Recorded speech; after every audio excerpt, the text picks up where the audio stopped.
Natuhog ng bakalang hita ng isang elektrisyan sa Cebu. Nagpapalit lang siya ng bumbilya ng mga poste ng madisgrasya. Nasa frontlining balita si John Aroa ng News 5 Visayas. Namumutla at hindi na halos makapagsalita dahil sa sakit ang lalaking ito sa Pahak, Lapu-Lapu City, Cebu. Natuhog kasi ang kanyang hita sa matulis na bahagi ng gate. Maingat naman siyang nirescue ng mga taga Bureau of Fire Protection. Ayon sa mga otoridad, elektrisyan ng barangay ang 36 anyos sa si Rogie Cabrera. Nagpapalit daw siya ng ilaw ng poste nang maaksidente. Pagkuhan niya, pagkat niya, wala pa siya. Nang umakyat siya, hindi pa siya nakakarating sa taas. Umikot na yung hagdan na pinapatungan niya. Sa pag-ikot nito, nahulog siya. Tumama sa matulis na bakal ng bakod.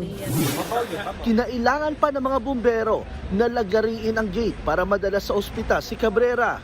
Yun, malaki ang na-impale na parang it's a pike, no? Parang it's a pike na nasa on top of that fence na nakatusok sa